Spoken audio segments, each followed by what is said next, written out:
Waalaikumsalam warahmatullahi wabarakatuh. Barakallahu fiik. Pertanyaan kami satu, di sini sering kejadian mayat meninggal itu dikuburinnya lebih dari 24 jam, Ustaz. Kadang sampai dua hari atau 3 hari. Pernah. Ini ada mayat juga yang udah dimandikan dulu. Meninggalnya tuh berapa jam setelahnya tuh dimandikan. Lalu dikuburkannya itu bukan besoknya lagi, berarti lebih dari 24 jam dari meninggalnya Ustaz. Ya. Setelah dimandikan. Baik, yang jadi pertanyaan?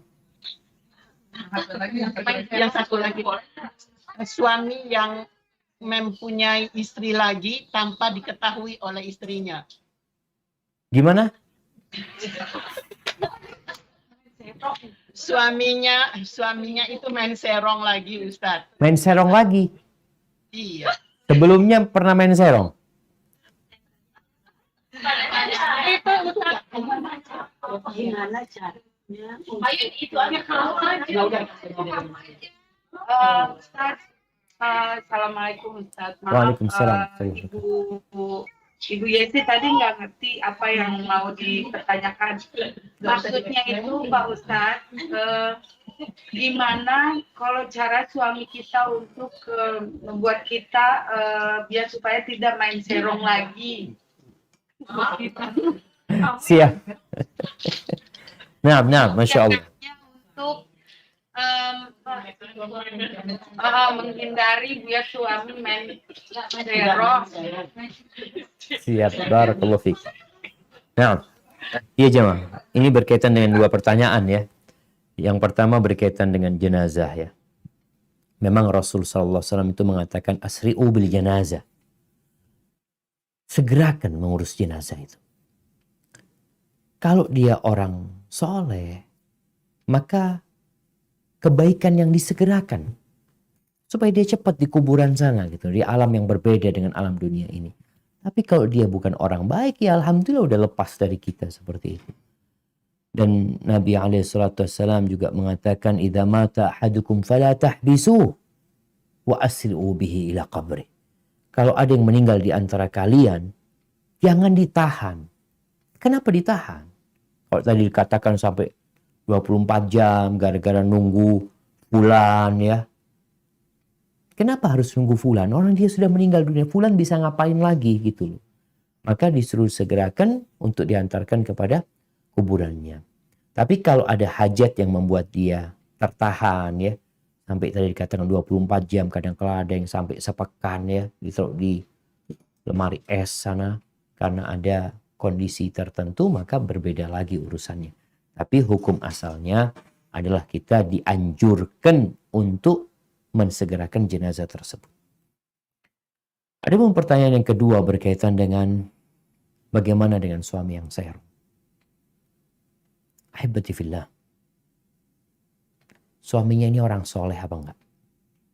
Ada suami yang memang bukan orang soleh. Memang dia berzina, na'udzubillah min dzalik. Bukan orang yang taat sama Allah Azza wa Jalla. Tapi kalau dia orang yang taat sama Allah, kemudian dia terjebak dalam sebuah kemaksiatan, maka istri perlu dia mengoreksi dirinya. Apakah karena aku kurang melayani dia? Orang yang baik ini kok jadi seperti ini gitu. Maka bagi para wanita, hendaklah berusaha untuk memperbaiki suaminya. Wanita itu terkadang karena dia sudah menjadi seorang ibu, dia memiliki anak-anak, dia kurang peduli dengan tubuhnya. Dia kurang peduli dengan pelayanan untuk suaminya.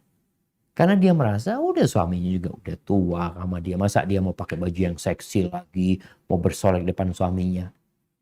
Maka banyak perempuan-perempuan itu bersolek kalau keluar rumah. Ini kebanyakan wanita.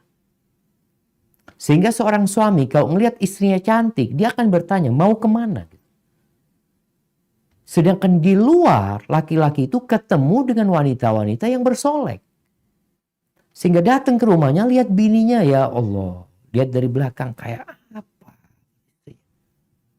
Maka buat para wanita, berusaha untuk menjadi wanita yang terbaik yang kata Rasulullah SAW, yang kalau dipandang menyenangkan hati. Dia menyenangkan hati. Jadi suami itu betah di rumah. Senang banget dia ngeliat suaminya.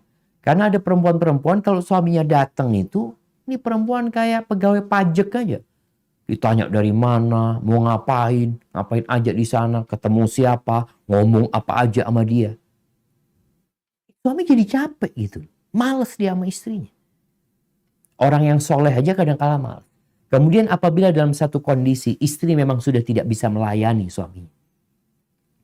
Dia tahu kondisi suaminya dan dia tahu dengan kondisi dirinya. Maka hendaklah sang istri menyuruh suaminya untuk nikah lagi. Kalau enggak, suruh puasa sunnah untuk menjaga hasratnya dia. Seperti yang terjadi dengan istri Nabi Sallallahu Alaihi Wasallam, Saudah. Dia tahu dirinya sudah tidak bisa melayani Nabi SAW. Dia sudah tua renta. Tapi dia nggak ingin diceraikan sama Nabi SAW. Maka dia menghadiahkan jatah bermalam Nabi di rumah dia, alaihi salatu wassalam, kepada Aisyah radhiyallahu ta'ala. Jadi ingat ya jemaah, kita semua sedang menuju kepada surga Allah Azza wa Jal. Yang surga itu ada setelah sirat yang berada di atas neraka jahanam.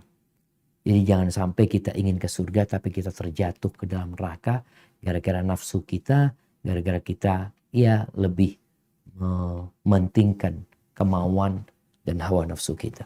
Hadza wallahu a'lam bissawab.